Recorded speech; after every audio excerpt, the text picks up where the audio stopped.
The Steelers have one major question mark heading into the 2026 season that could seriously derail their playoff hopes. And it's not Rodgers' age or the defense's enormous price tag or the fact that their whole coaching staff is brand new. It's all going to come down to this offensive line, because if they take a step forward, so does this whole team. Last year, the line was shaky all season, and it was the root of the problems for most of the entire team. Although Rodgers showed he is more than capable of avoiding the rush and protecting himself, he faced more pressure than was necessary, and it led to him breaking his left wrist and missing a game and a half. The line is going to have to do a better job of keeping Rodgers upright and healthy. The run game never quite developed into what we expected out of an offense led by Artie Smith, and that was mostly caused by issues and inconsistencies up front. Without an effective and established run game throughout most of the year a season ago, the Steelers were unable to possess the ball and sustain drives. If we get more out of the line in 2026, it will do absolute wonders for the defensive side of the ball. The Steelers' defensive unit has been opportunistic for years, thriving on making big plays in big moments. If you give them more of a chance to rest and stay fresh throughout the second half of the games, this defense will make a lot more splash plays. How many times have we seen the Steelers' defense in recent history contain teams through about 3 quarters and then get gashed through the 4th quarter because they look out of gas? With a stronger line and an offense more developed to sustain drives, that surely won't happen again in 2026.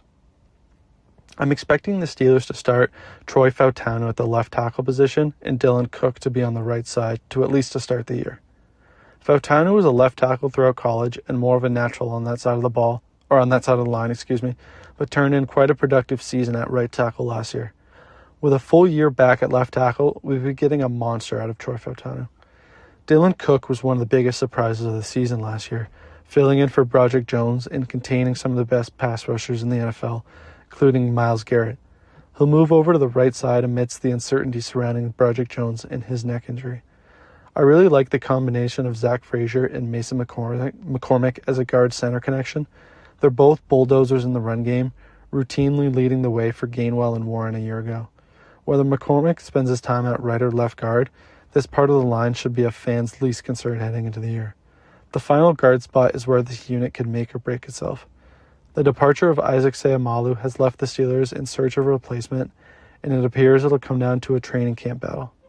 Spencer Anderson filled in for Seumalo when he missed time a year ago, and he was serviceable, but the Steelers drafted Jennings Dunker, an absolute freak out of Iowa, to challenge him through training camp.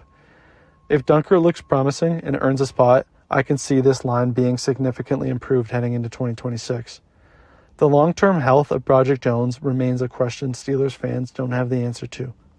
He injured his neck towards the back end of the season last year, and not much news has come out during the offseason. However, the Steelers drafting Max Ahenachor in April could suggest that they know something more about his process than that's publicly out there, and it tends to be leaning negative. In all likelihood, the two guys playing tackle at week 1 won't be there every snap of the season. That's why getting a guy like Broderick Jones back healthy and developing Max Ahenachor throughout the season could prove to be huge later throughout the year. Overall, I like the projected starting group and depth pieces much better heading into this season than I did a year ago, and I think seeing an improved O-line would improve just about every other aspect of this offense and team as a whole as well. The Steelers have enough talent to compete with anybody in the AFC this season, but none of it matters if they can't win up front.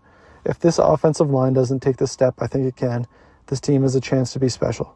If it doesn't, the 2026 season could look a lot like 2025.